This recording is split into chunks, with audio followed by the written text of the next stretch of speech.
ಪ್ರಮಾಣ ಪತ್ರ ಸಂಬಂಧಪಟ್ಟಿದೆ ಈಗ ಮುಖ್ಯಮಂತ್ರಿ ಚಾಲನೆ ಕೊಟ್ಟಿದ್ದಾರೆ ಸರ್. PRC ನಾನು ಕೇಳೋದು ನಿಮ್ಮ ಸಂವಿಧಾನದ ಬಗ್ಗೆ ಮಾತಾಡುವಂಥ ಮಹಾನುಭಾವರೇ, ನಿಮಗೆ ಅಧಿಕಾರ ಕೇಂದ್ರ ಸರ್ಕಾರಕ್ಕಿರೋದು, ಪೌರತ್ವ ಕೊಡೋದು ಇವೆಲ್ಲ ಇರೋದು ಕೇಂದ್ರ ಸರ್ಕಾರಕ್ಕೆ. ನಿಮಗೇನು ಅಧಿಕಾರ ಇದೆ?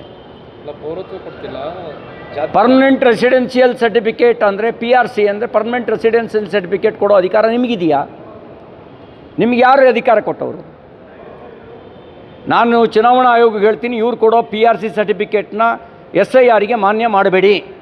ಇವರು ಉದ್ದೇಶನೇ ಬಾಂಗ್ಲಾದೇಶದವ್ರನ್ನ, ಪಾಕಿಸ್ತಾನದವ್ರನ್ನ ಮತದಾರರ ಪಟ್ಟಿಯಲ್ಲಿ ಸೇರಿಸ್ಕೊಂಡು ಅವರಿಗಿಲ್ಲಿ ವೋಟರ್ ಲಿಸ್ಟಲ್ಲಿ ಮತದಾರರನ್ನಾಗಿ ಮಾಡ್ಕೊಳ್ಳೋಕ್ಕೆ ಈ PRCಯನ್ನು ತರಾತುರಿಲಿ ತರ್ತಿರೋದು.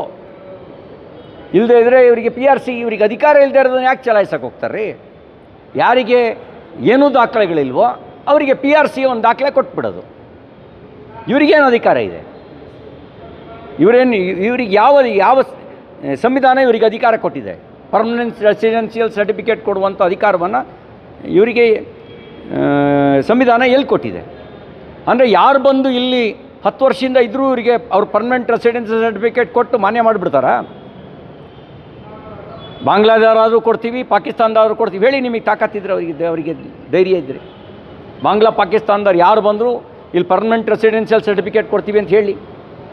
ವಾದವನ್ನೇ ಅವರು ಒಪ್ಕೊಂಡಿದ್ದಾರೆ. ಅನುಪಮ್ ಕುಮಾರ್ ಅವರು ಸರಿ ಇದೆ ಅನ್ನೋ ಮಾತನ್ನು ಸಮರ್ಥನೆ ಮಾಡ್ಕೊಂಡಿದ್ದಾರೆ ಸರ್. ಮುಖ್ಯಮಂತ್ರಿಗಳು ರಾಜಕಾರಣ ಮುಖ್ಯ ಅಲ್ಲ, ನಮಗೆ ಜನರು ಹಿತ ಮುಖ್ಯ ಅನ್ನೋ ಮಾತನ್ನು ಹೇಳಿದ್ದಾರೆ. ಅಲ್ಲರಿ, ನಾವು ಕೇಳ್ತಾ ಇರೋದು ಇಷ್ಟೇ. ಈಗ ಬಾಂಗ್ಲಾದೇಶಿ ಪ್ರಜೆಗಳು ಪತ್ತೆಯಾಗಿರೋ ಸುಳ್ಳ, ಪಾಕಿಸ್ತಾನಿ ಪ್ರಜೆಗಳು ಪತ್ತೆಯಾಗಿರೋ ಸುಳ್ಳ, ಕೀನ್ಯಾದ ಪ್ರಜೆಗಳು ಪತ್ತೆಯಾಗಿರೋ ಸುಳ್ಳ, ಅನಧಿಕೃತವಾಗಿ ಇಲ್ಲಿ ನೆಲೆಸಿರೋ ಸುಳ್ಳ, ಅವರಿಗೆಲ್ಲರಿಗೂ ನೀವು PRC ಕೊಡ್ತೀರಾ?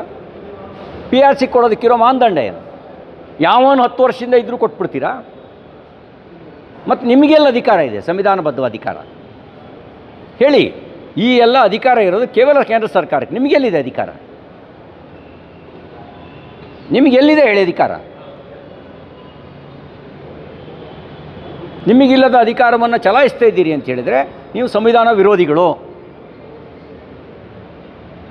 ಮತ್ತು ತಾತ್ಕಾಲಿಕ ರಾಜಕೀಯ ಲಾಭಕ್ಕಾಗಿ ದೇಶಕ್ಕೆ ಶಾಶ್ವತ ಹಾನಿ ಮಾಡಲಿಕ್ಕೆ ಹೊರಟಿರ್ತಕ್ಕಂಥ ದ್ರೋಹದ ಕೆಲಸವನ್ನು ಮಾಡಬೇಡಿ.